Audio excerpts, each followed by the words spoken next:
absolute pleasure to welcome you to the 19th National Research Forum, Student Research Forum. My name is Soliana Minilik and I'll be your host for today. As you may know, St. Mary's University is not just an educational facility, it is also a research center. And throughout the year, it conducts 4 major conferences, the first being the International Conference on Private Higher Education, which has been held for 23 years in a row now. The other being the National Multidisciplinary Seminar, which has been held for 17 years in a row. And the other one being the Open and Distance Learning Seminar, which has been held for 12 years in a row. And the 13th will be held in August 30. And the event for which we have all gathered here today, the National Student Research Forum, which is being held for the 19th year in a row. Today is all about curiosity, creativity, and critical thinking, the values that drive us forward both in academia and in real life. In each presentation, you will all get a glimpse of the hard work and dedications that our brilliant students have set forward. So I encourage all of you to listen actively, ask insightful questions, and most importantly, enjoy the journey of knowledge wholeheartedly. With that being said, I would like to invite Dr. Misraq Umulla for our opening speech.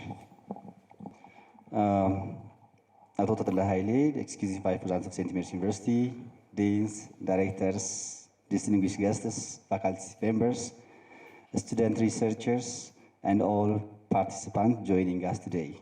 Good morning, all. It's with great pleasure and pride that I welcome you to the 19th National Student Research Forum here at St. Mary's University. For nearly 2 decades, this forum has stood a testament to unwavering commitment to nurturing academic excellence and fostering vibrant research culture among students. Hosted without interruption for the last 19 years, this event has become a cornerstone of our academic calendar. What makes this forum unique, truly unique, is a student-centered approach. From preparation to presentation and even chairing the events, the students take the lead demonstration not only their academic capabilities, but also their leadership and organizational skills. This is a space where ideas are freely and openly exchanged, and where promising young researchers engaged in meaningful dialogue that shapes their academic and professional futures. This, as it is tradition, will be a showcasing outstanding senior essay and thesis, carefully selected for their originality, rigor, and relevance. This presentation reflects the in-depth of inquiry and intellectual curiosity that we strive to cultivate in students. This forum is one of our 4 major research conferences, both national and international, that St. Mary's University proudly hosts each year. It is a reflection of our broader mission to contribute to the global academic community and promote research that matters. I would like to extend our heartfelt gratitude to the Office of Vice President for Research and International Affairs and the Research and Knowledge Management Office for their continued support and dedication in meaningful events, a success year after year. With that, I'm honored to declare the 19th Annual Research Conference open officially, and I'm confident that always this forum will be productive, inspiring, and enriching for all involved. Thank you, and let the discussion begin. Thank you so much. Thank you so much, Dr. Misraqu, for opening our session. I'm assuming we are all ready to dive into the research. So with that being said, I would like to invite our chairperson and rapporteur for the first session, the chairperson being Nigast Kidani. Let us give her a warm round of applause. And her rapporteur, Fikru Mellasa. Good morning, everybody. My name is Nigast Kidani, and I'm a 4th-year accounting and finance student here at St. Mary's University. I'm also the president of the St. Mary's University Gava Club. I'll let my reporter introduce himself. Thank you. My name is Fikro Mellis. I'm the assigned for reporter for this session. Thank you. Okay, thank you, Fikru. So I'm truly honored to be chairing this session today. Each presenter is going to get 20 minutes of presenting, and our first presenter's topic is the effectiveness of social media marketing on customer engagement, the case of Jumbo Real Estate. Please welcome Radit Johannes from St. Mary's University. Hello, everyone. My name is Radit Johannes. I graduated on February 2025, and I'm very honored to be here in front of you guys and to present my research for today. Let's dive in. The effectiveness of social media marketing on customer engagement in the case of Jumbo Real Estate is my title. My research includes all of these topics. I'll jump to the background of the study. The first thing is in Ethiopia, the digital marketing boom, or in the digital era, social media is a great battlefield in order to grasp customer engagement. And in our case, in real estate sectors, most of, let's say 77% in my research, 77% of the real estate sectors lack to use the strategy for this social media marketing. But like I said, customer engagement really depends on social media marketing in these days. The next one, like I said, the statement of the problem merely relies on the importance of social media or the effects of social media marketing in grasping customer engagement in the case of Jumbo Real Estate. We have asked several questions, for example, like which content wins, which platform gets more views, and also does replying faster actually makes customers tick and rely on the company itself. Objective of the study, it's merely to assess the social media influence and to identify most of the effective content types and platforms in order to gain customer engagement. Significance of the study, besides me getting my BA for the Jumbo Real Estate, it helps us gain a fine-tuned digital strategy. It leads to more gain in customer, fill the gap in Ethiopian real estate sector, in which I have seen, or in which it has been revealed to me in my internship program in its own self, Jumbo Real Estate. A scope of the study, mostly we have been seeing only in Addis Ababa, or the Jumbo Real Estate operations that have been taken down in Addis Ababa only, and also the content types will be videos, image, and testimonials of customers. The research design, yes. The research design, we used a causal research because we had different variables, dependent and independent variables. So in order to examine the relationship between them, we used a causal research and also mixed data type in order to gain the qualitative and quantitative data cues. Our targeted population were actively social media users of Jumbo Real Estate customers. The sample size that we have formulated in the first were 196, but it ended up being 121. We had 121 respondents. The data collection method took in a survey questionnaire via Microsoft Forms and also the interview of marketing teams held in Mescalfrau at their head staff with the marketing team. The data analysis, we took both descriptive and inferential, crunching the data with ACPSS. The data design, like I said, the sampling technique, we used a convenient sampling technique. And also, I think I have said this before. The data source, I have used primary and secondary data source more.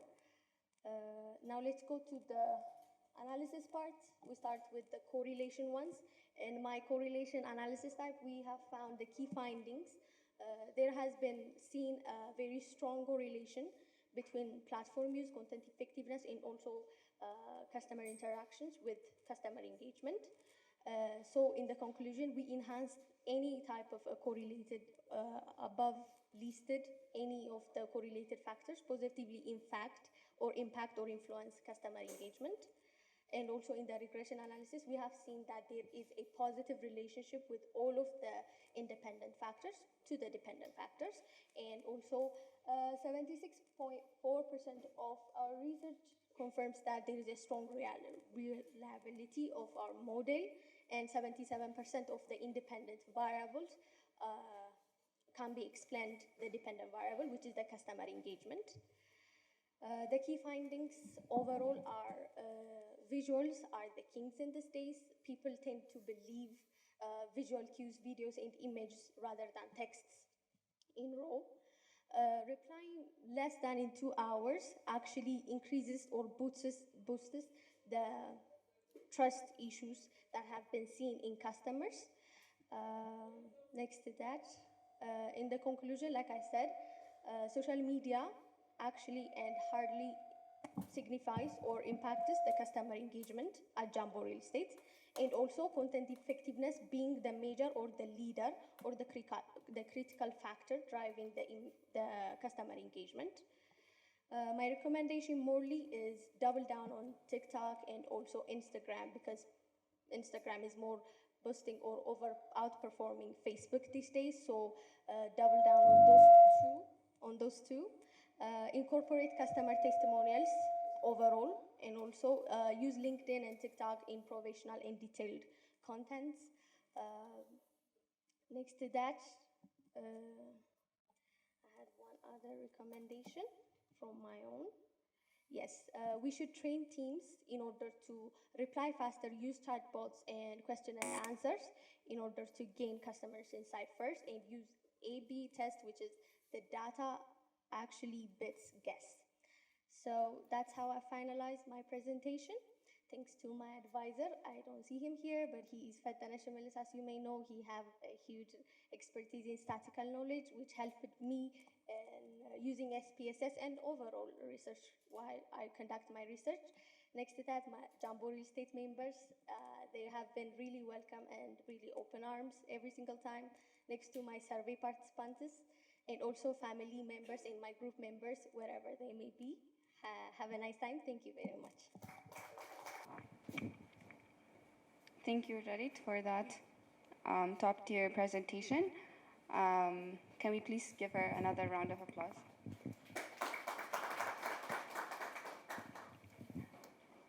Our second topic will be an assessment of human resources planning practice in Addis Ababa, Abattoirs Enterprise, by Ruth Mesfin from St. Mary's University. Please welcome Ruth Mesfin. Good morning, everyone. My name is Ruth Mesfin. I am a recent graduate in St. Mary University, BA in Management. So firstly, I would like to thank the organizing team of this program to deliver my research paper, and I would like to thank my advisor, Tetina Melkamu, for her unreserved support and valuable guidance through the research. So when we come to the title of the research, my research title is on assessment of human resource planning practice in Addis Ababa and Abattoirs Enterprise. So let's begin. When we come to the background of the study, as we all know, organizations are formed by people, and the same people are the most important strategic resource of an organization. So any organization cannot achieve its objective without people. So there must be an efficient utilization of human resource. In order to achieve an organizational objective or to maintain a high performance in an organization, there must be an effective human resource planning. So human resource planning practice in developing countries is characterized by different unique challenges, such as there is a skill gap, there is a lack of education and training opportunities, there is a necessity to strike a balance between workforce demand and supply. In developing countries, they try to balance the workforce planning and capacity building and talent acquisition. So in public enterprise, human resource planning practice play a vital role in addressing unique challenges, such as we all know, in public enterprise, there is a problem regarding a bureaucratic process, there is a budget limitation, there is a need for specialized skill.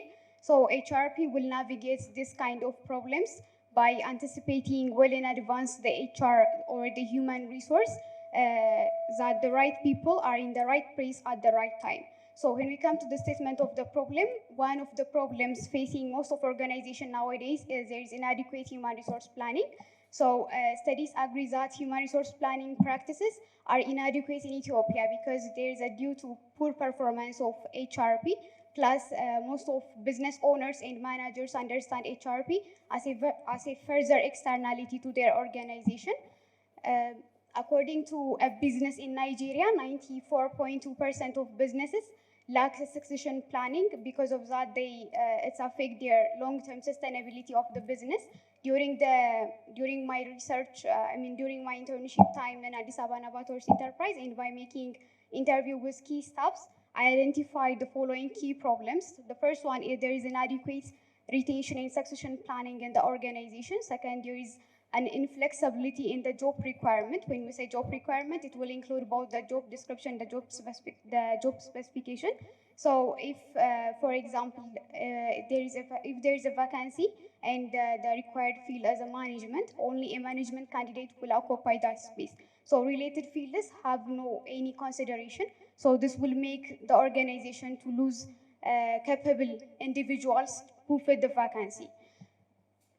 And lastly, regarding forecasting tools, there is a problem. So they don't have that much systematic forecasting tools. So when you come to the research objective, the general objective of the research is to assess the current practice of human resource planning practice in case of Addis Ababa Nabators Enterprise. While the specific objectives, I have 4 specific objectives. The first one is to assess key aspects considered during human resource planning, to find out the forecasting tools while planning the human power. And the third one is to examine the current retention and succession planning practice in the organization, and to verify the job requirement in the organization. When we come to the research question, it is similar with that of the specific research objective. The difference is this one will be in the form of interrogative form, while that one will be in the statement form. When we come to the research design and methodology, the study uses descriptive research design. Since it is a descriptive nature, simply we will describe and assess the current practice of human resource planning practice in the organization. So in terms of approach, the study uses both qualitative and quantitative approach. So the quantitative approach is used in assessing the questionnaire from employees of Addis Ababa Nabators Enterprise, and the qualitative approach is used in narrating the interview response from the respective HR manager. So using the mixed approach will fill the gap of one approach by the another, and it will enhance the reliability of the study. When we come to the target population under the study is 41. Since the population is small, the researcher used census. When we come to the type of data for accomplishing the research objective, both primary and secondary data were used. So the primary data was collected through closed-ended questionnaire from Addis Ababa Nabators Enterprise employees, and structured interview or face-to-face interview was made with the respective HR manager. So the method of that data collection was through closed-ended questionnaire and structured interview. So when we come to the significance of the study, the significance is part in 3 parties: for the organization, for the researcher, and for other researchers. So for the organization, it will enhance its effectiveness, plus it will minimize any kind of disruptions.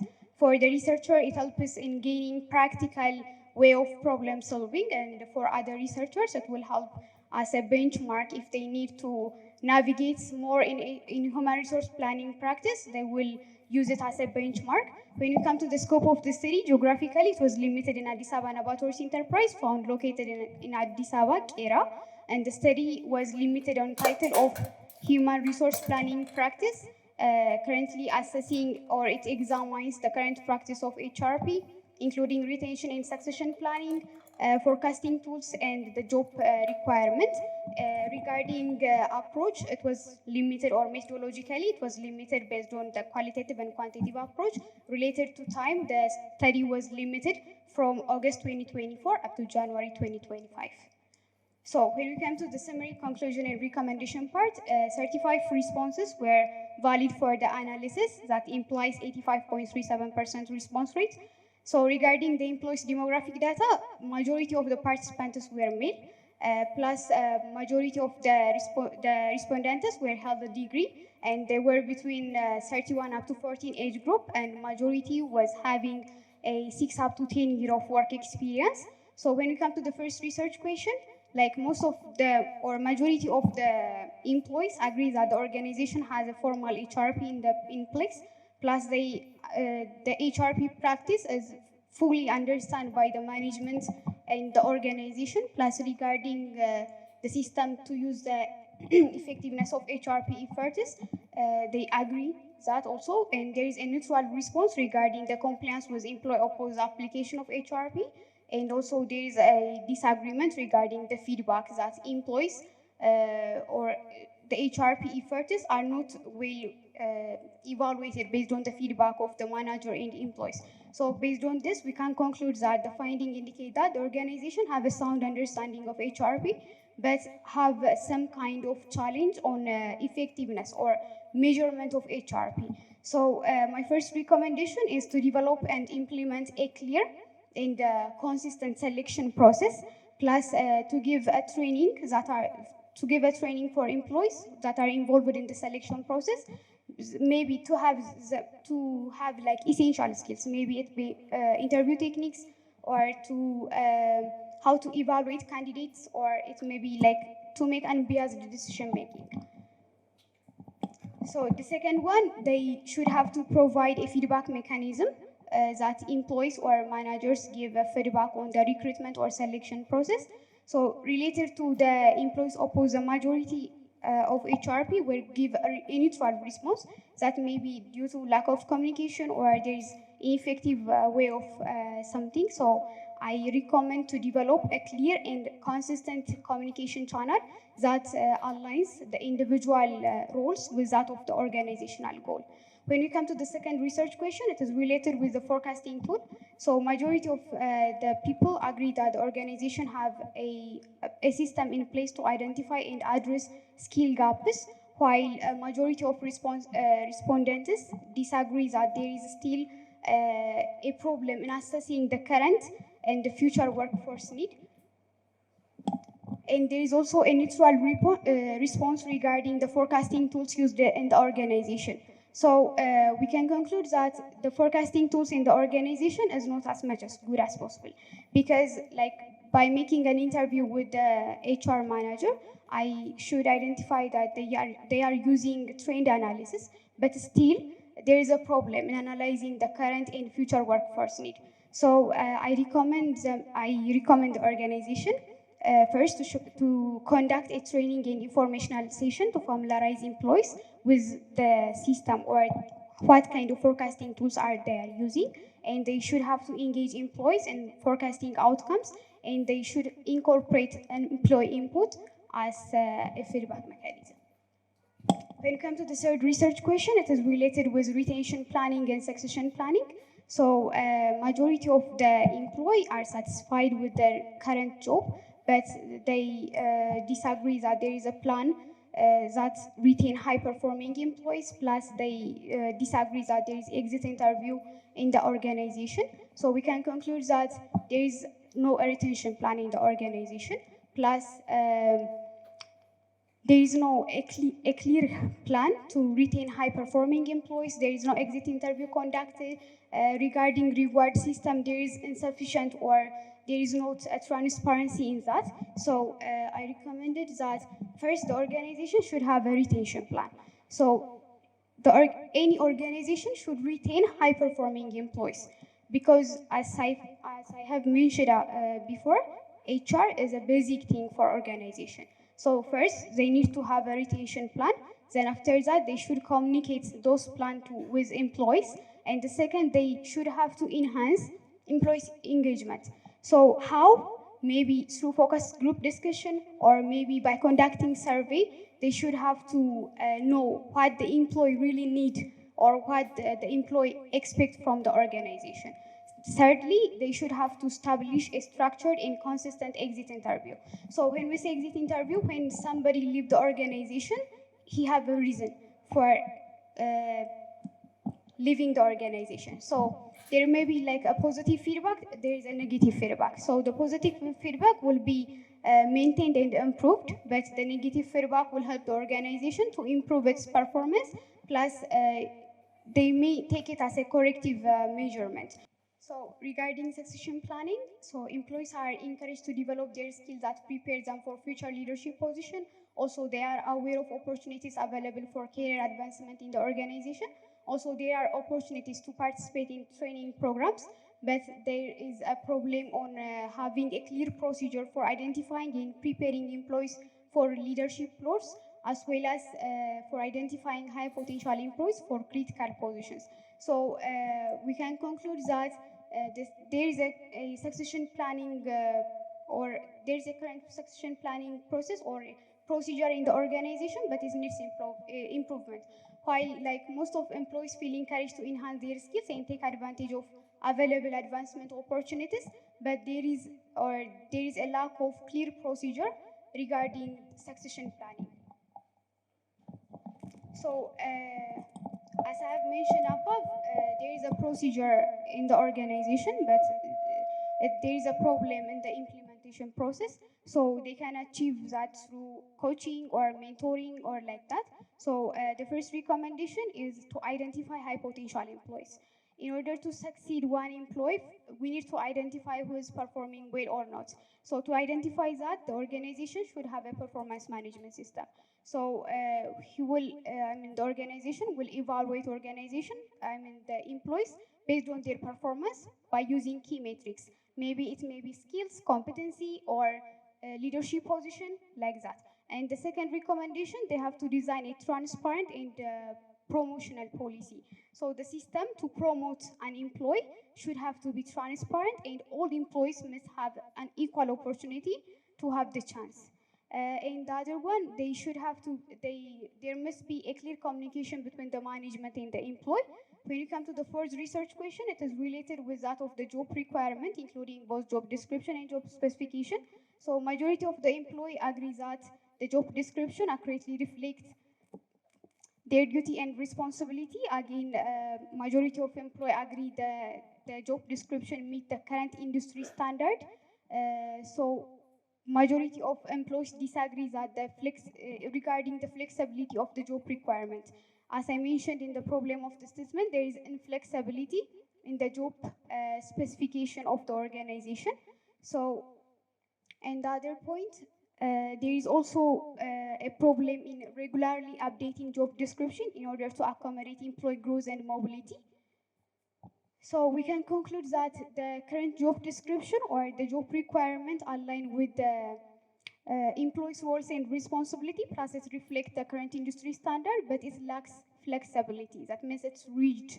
So I recommend that first they should have to revise their job requirements. So they should have to develop more inclusive job description that consider candidates from related fields. If there is a position in a management vacancy, not only management students or management candidates should apply.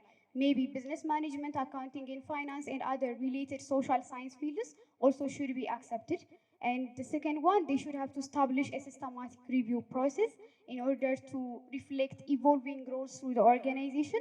And the third one is to build inclusion and diversity among the diverse academic backgrounds. So lastly, I recommend conducting further analysis of HRP in Addis Ababa, in laboratories or ERA companies, because there are other research designs such as exploratory or explanatory. So by using this research design, we can more dig out or we can create a more comprehensive assessment.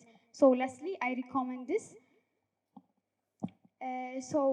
Thank you all for your attention in time. And I'm happy again to present my research work in this stage. And I would like to thank Ato Matthias for his guidance support for this presentation. If you have any comment or feedback, you are welcome. Thank you very much. Let's please give her another round of applause. Okay, with that being said, our last presenter's topic for this session is exploring the association between Orthodox Christian sacramental confession and psychological well-being. by Radit Asfalo from Walkite University. Please welcome her. And this study explores whether confession, a religious practice, might have not just might serve not just as a spiritual tool, but also as psychological intervention. Today, I will present how confession in Ethiopia Orthodox Tewahedo Church could function not just as a sacrament, but also as emotional regulation, meaning making, and well-being. As we all know, in Ethiopia, professional therapy is often inaccessible, unfamiliar, or stigmatized, right? Many people experience stress, shame, loneliness, and uncertainty.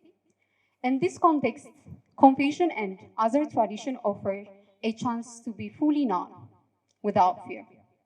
People speak, cry, repent, and walk away feeling light. But the question is, does this feeling of relief translate into measurable psychological benefits? This is the gap this research aims to fill. Until now, no study has quantified the link between confession and psychological well-being in Ethiopia.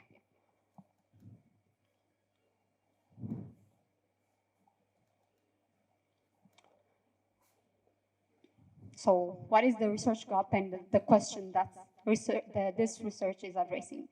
So I asked two main questions.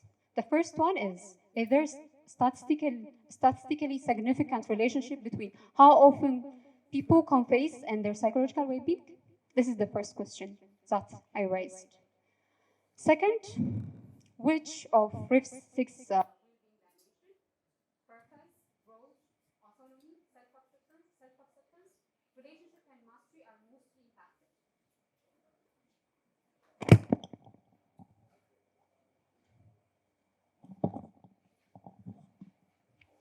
So in this case, the missing piece is not theology. It's empirical evidence. Objectives. The main goal was to assess if regular sacramental confession relates to higher psychological well-being or not. And this study connects two worlds. Often they seem to be separate, but somehow related. Psychotherapy and Orthodox spirituality. But for many Ethiopians, these worlds are intertwined. Mental struggles lived inside their religious identity. This research respects that reality and aims to build a framework for culturally rooted mental health support. It also calls for decolonizing mental health and recognizing indigenous practice as valid path to heal. Psychology is not an Ethiopian yet, not yet, right?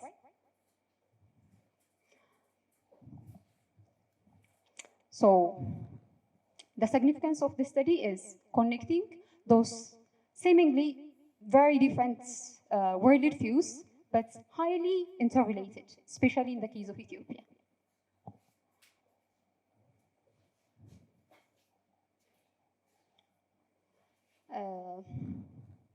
In the case of the part of the methodology,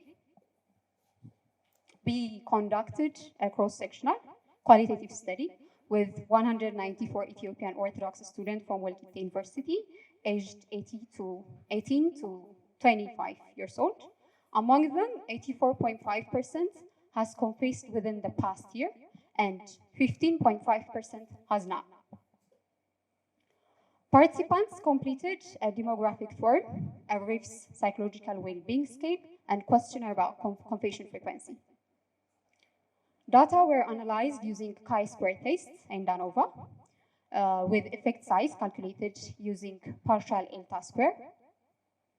Cohen's guidelines were applied, small effect at 0.1, moderate at 0.06, and large at 0.14.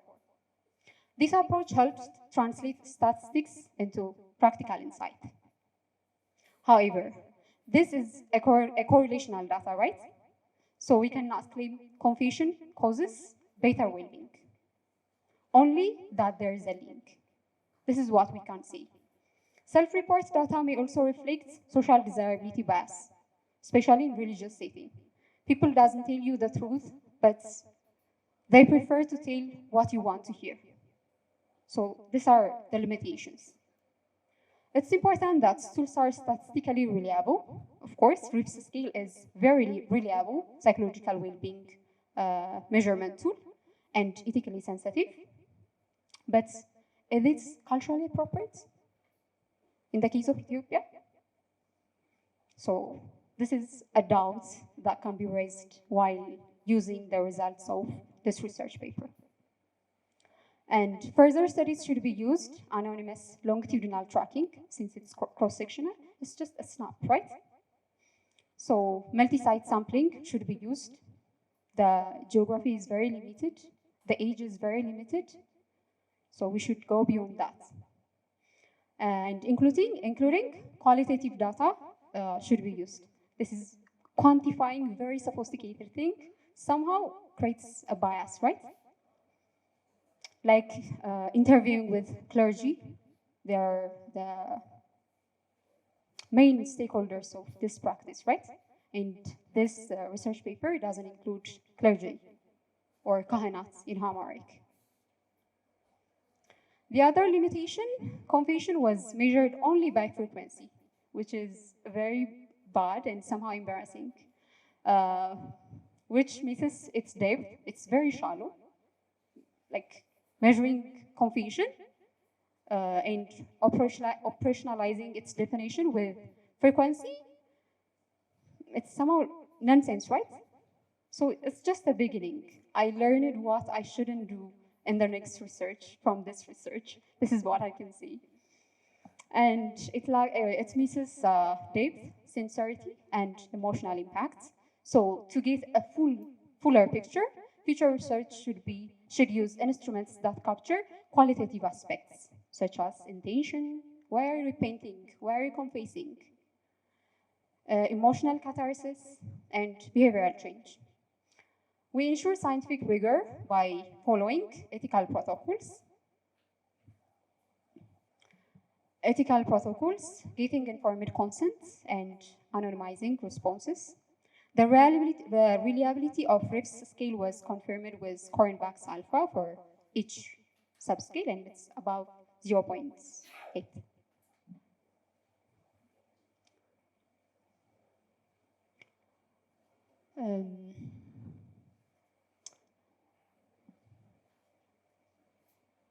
Key results.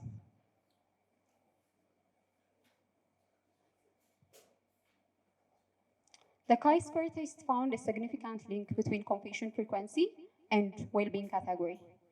One-way ANOVA showed confession frequency influenced all 6 domains of psychological well-being, the largest effect in purpose in life, followed by positive relationship and personal growth. Acceptance and environmental mastery has moderate effect too. Autonomy showed a small, non-significant effect. This result suggests confession supports a sense of direction, connection, and inner transformation, aligning spiritual goals with psychological theory. So, how do you understand these results beyond just numbers? How do we interpret them in real life? Okay, theoretical integration. You know Carl Jung? Anyone with psychology background, please? No one? Okay. Let's see. Western psychology, let's turn to Carl Jung. Carl Jung is one of the well-known psychologists that psychology mentions. Western psychology often sees people as separate individuals, focused on independence and personal goals. Jung saw something deeper. Inside everyone are symbols and patterns from personal life and shared human experience. Dreams, myth, and spiritual images. He spoke of spiritual wholeness integrating light and shadow becomes a balanced and a person becomes healed. Confession fits here. The priest acts like a therapist. When someone confesses, they share hidden emotions, struggles, sometimes unclear even to themselves. The priest listens without judgments, right? creating a safe container for processing the feeling. That's feelings. Riffs, this is the one theory that can well goes with the idea of confession that is rooted in Orthodox Church. The other, Riff's well-being model echoes Christian goals, purpose, growth, connection, and self-awareness. Self-determination theory warns that if confession is forced, benefits may fade. And the church teaches confession should be honest, relational, heartfelt, and not robotic obedience. You might hear it differently, but the original church teaches this. This is what early church fathers says, and the church is led by those church fathers. Okay. Cultural and ethical reflection. In Ethiopia, identity is more than personal. It's communal, ancestral, and spiritual. Confession is relational. The confessor and the priest form a sacred bond. Similarly, the therapeutic alliance in psychology. Same concept. The heart of a therapy is the relationship between the client and the therapist. In the case of confession, the heart is this sacred alliance between the confessor and the priest.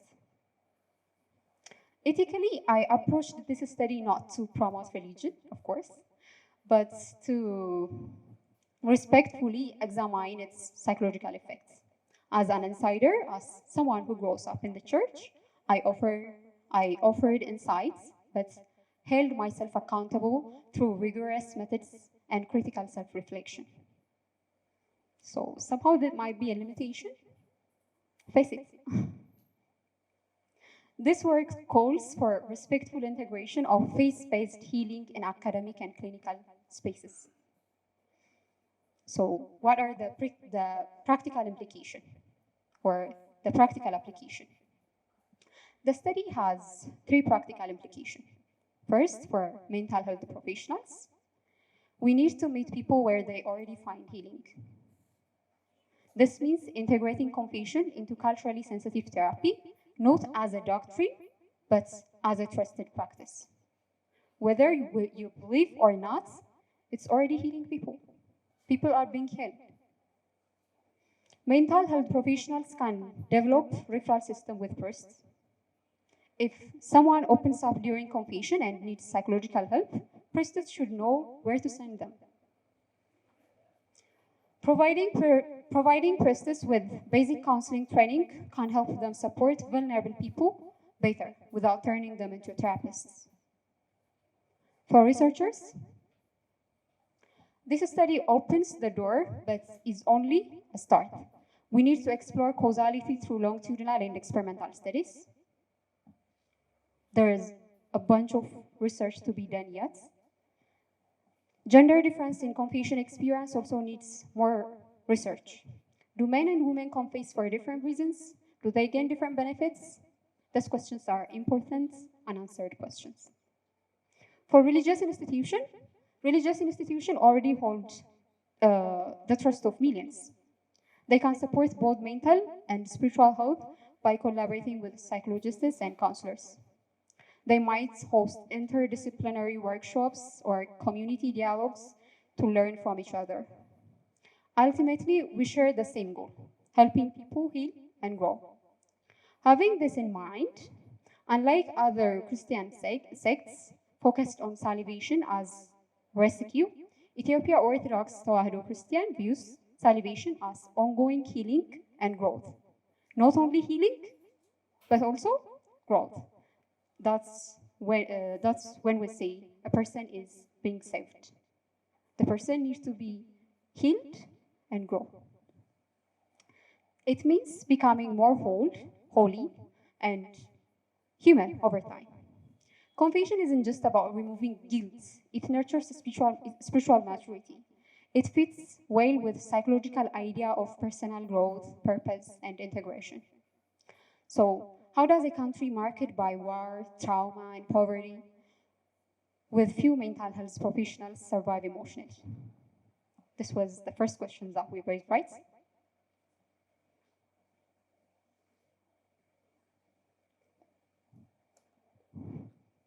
Isn't it the answer?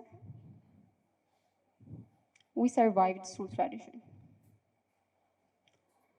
So, in Ethiopia, the answer often isn't therapy clinics or hotlines. It's found in ancient sacred spaces where people kneel, weep, and speak their truth, not to therapists, but to priestess. This research isn't about replacing psychology with religion, of course not, or vice versa. It's about integration. In low-resource countries with rising mental illness and scarce service, we must ask what's already working. Confession is trusted, practiced, and healing. In a land full of pain and faith, confession is not just a sacrament, it's a survival. It's resilience in ritual form. Thank you for seeing the value in research that honors both the soul and the science. After all, psychology at its core is the study of the soul, right? Thank you for having me. Okay, that was our last presenter for this session. I believe it was a strong close to the presentations. So let's give her another round of applause, please.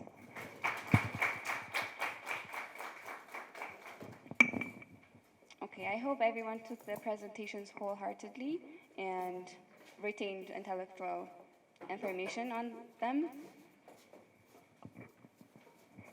Okay, so now that our researchers have presented their researches, let's dive into the discussion part of the session. We will be taking questions from our esteemed audience, guys. So please raise your hands to ask questions and disclose the name of the researcher your question directs to, and use your time effectively. Follows the target population is your followers. Yeah? How many that follows? From that follows, how you select the sample 196. Yeah? It's not visible for the audience. Please explain that. My question goes to Radek Asandefo from University. I really appreciate the words that you have used in presenting the papers, because sometimes when we are speaking between psychology and religion, we just mix up and create a kind of problems. But you are highly concerned with not creating such kind of disruption. You raised the issue of integration, religion versus psychology, but I have a doubt where clearly the boundaries of religion and psychology is. Are you really concerned about integrating these two issues, or don't you think that religion is just a psychology? What would be your just reflection if I raise such kind of questions? Thank you very much. Last question. Don't you think that religion could be a psychology? I think raised an important issue, the effect of the social media on customer or customer engagement. But the final conclusion that we have made is that Instagram or TikTok has a very significant effect on customer engagement. But this leads us to ask the question, what are the respondents that you asked? Maybe who are the users of this Instagram or this recommendations that were made? Maybe we better try to link this customer engagement with the biographical data of the various respondents. If I ask only a certain group, particularly the youngsters group, maybe this conclusion may apply. Probably if you have asked some senior citizens or the other part of customers, the conclusion will be different. Thus, don't you think that this conclusion has some problems?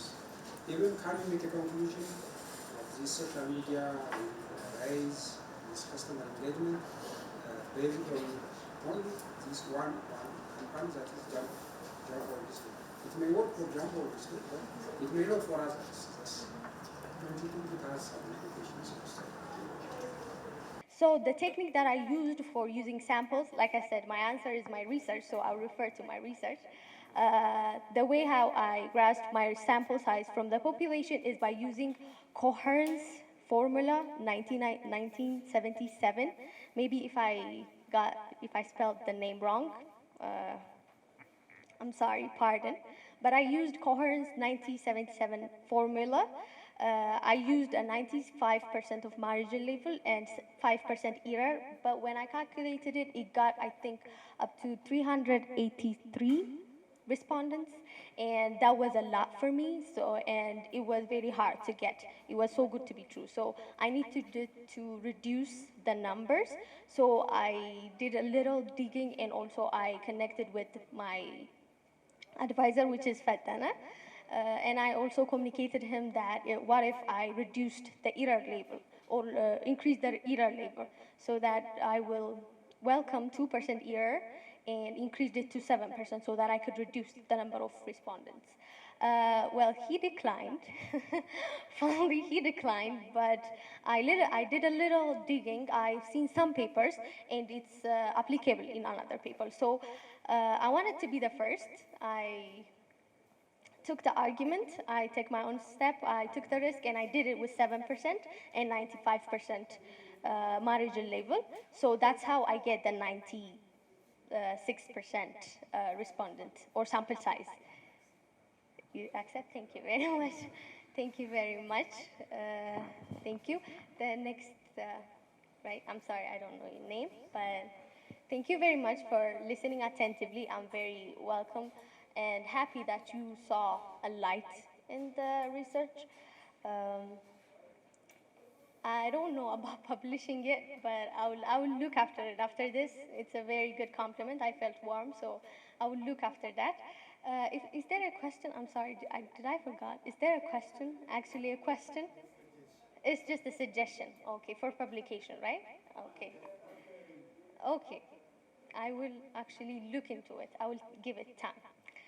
The next one, again, I didn't know your name, but thank you again for listening attentively. I think your was that the first thing, this research, like I said, it specifically says in the case of jumbo real estate. So it may not fully represent for all of the real estate sectors, or it may not be fully implemented in all of the sectors, but it would be a good source.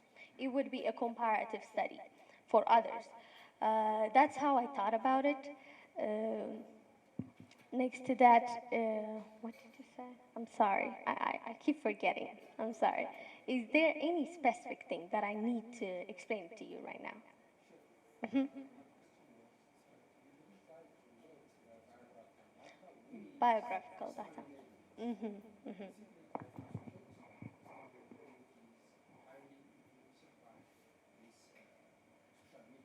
Mm-hmm.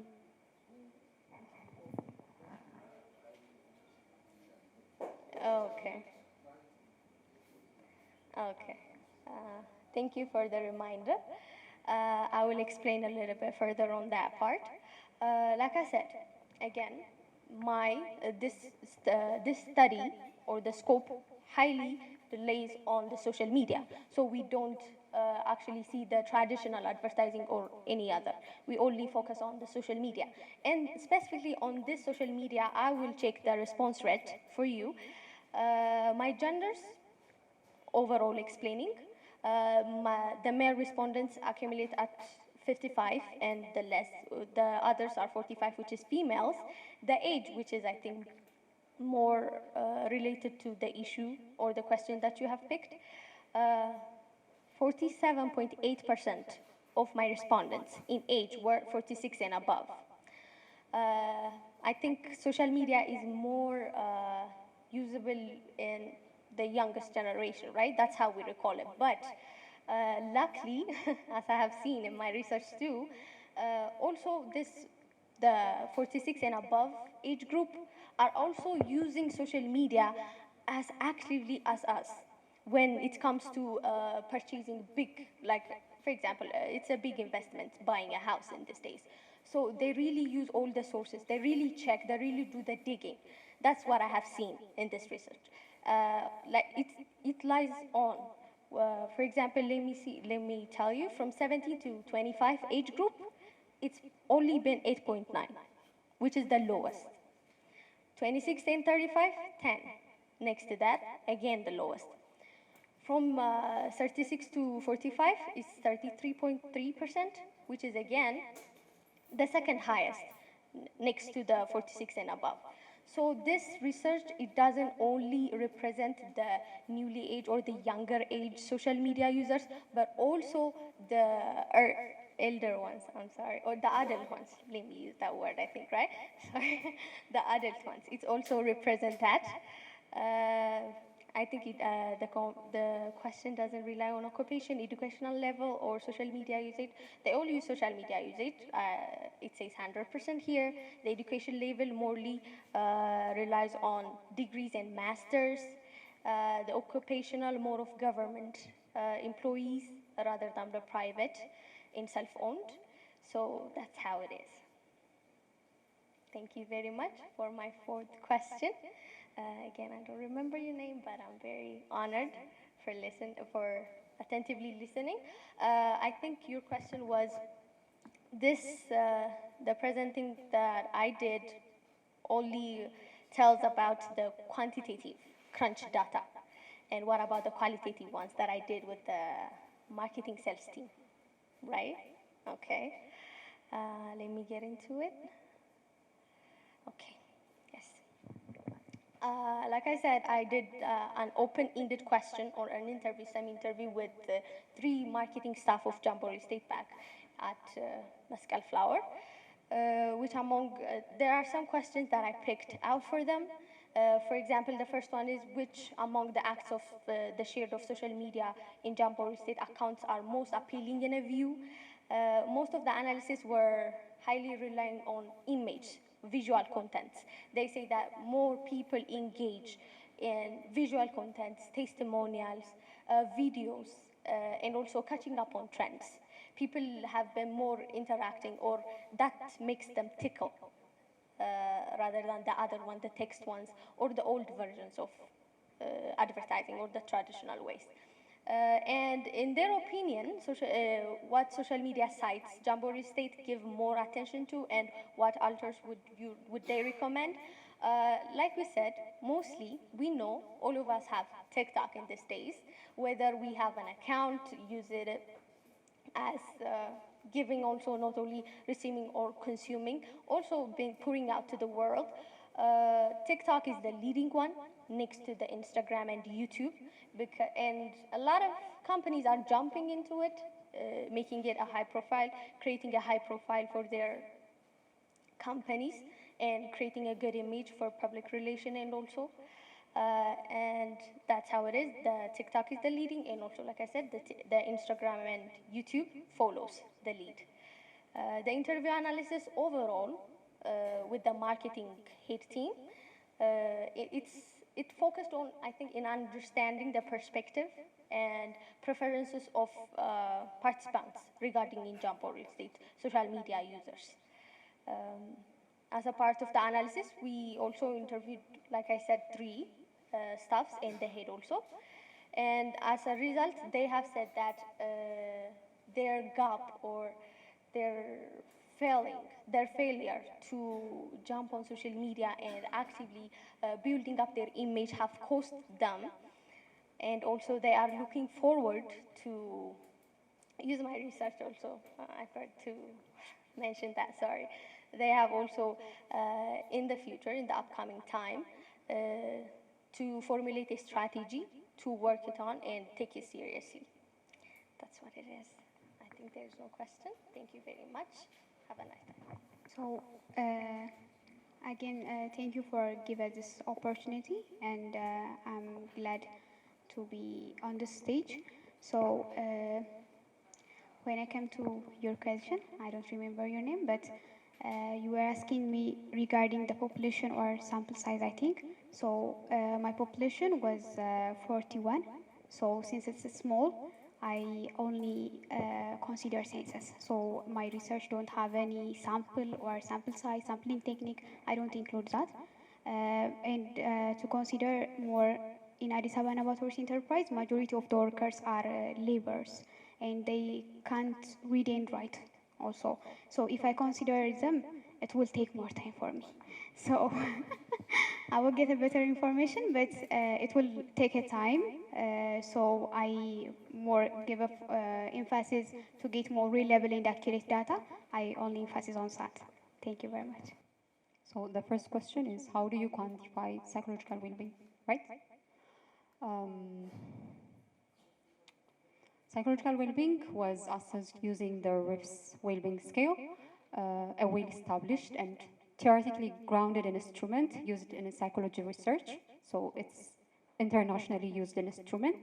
The scale conceptualizes well-being across 6 dimensions: self-acceptance, positive relation with others, autonomy, environmental mastery, purpose in life, and personal growth. Collectively, this dimension provide a comprehensive evaluation of positive psychological functioning. So the scale contains 46 items and rate on 6-point Likert scale, ranging from 1 to 6, from strongly disagree to strongly agree. So for this study, the Amharic version of the RIFS psychological well-being scale was adopted from previously validated and published resource, ensuring linguistic and cultural appropriateness. So prior to the data collection and the internal consistency of the scale, and the current sample was confirmed via Cornbach's alpha, yielding a reliability coefficient of 0.865. So I think this answers your question, right? Okay. The other question, where is the boundary between religion and psychology? Great question.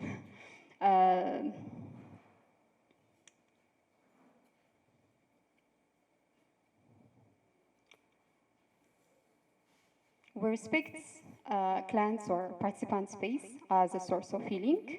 We explore spiritual practices like prayer, penitence, or fasting might have psychological benefits. We use scientific tools to understand what's happening mentally and emotionally.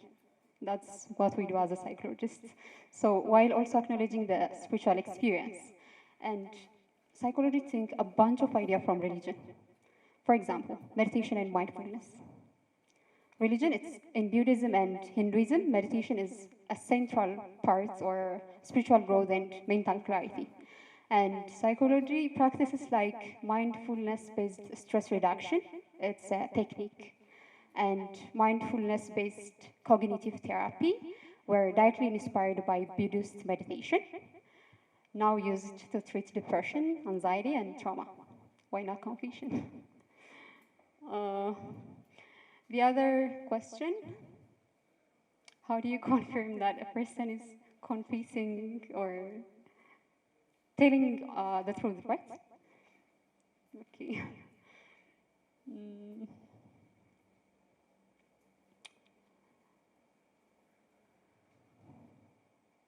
It's valid concern, especially in self-report studies. In this research, I used anonymous questionnaires and voluntary participation to help participants feel safe and answer honestly as much as possible. When people know their identity is protected and there is no consequence, they are more likely to be truthful. So, and the other point, in the context of Ethiopian Orthodox Church, confession is, of course, it's a part of a regular spiritual life, but it's not something that you must do it. Like it's not obligation or it's not order. There is no one that's going to punish you. So why do we lie? But since it's social science, like we can't quantify it like we do in laboratories, right? So it's going to be survey, And even when the reason isn't fully conscious or clearly stated, the act of confession is itself is verbalizing thoughts, admitting wrongs, and receiving forgiveness.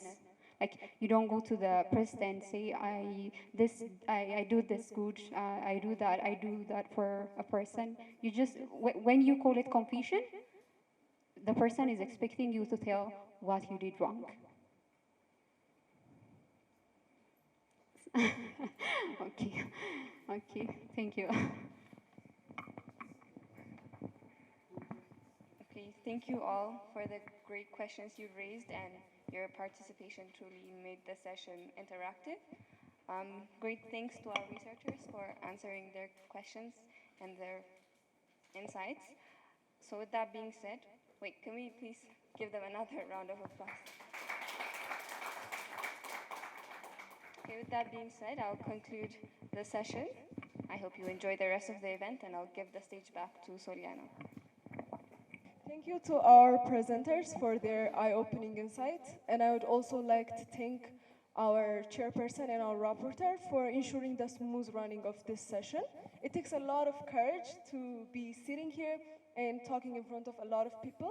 Not also that, but also in front of the top management of the school. It might be very frustrating, but they executed it very well, so thank you so much. Our morning had been amazing, and one thing that can make it better would be a cup of coffee. So we'll be having a quick health break for 15 minutes. Take that time to refresh, relax, and network with one another, and we will be back here for our second round in 15 minutes. Thank you.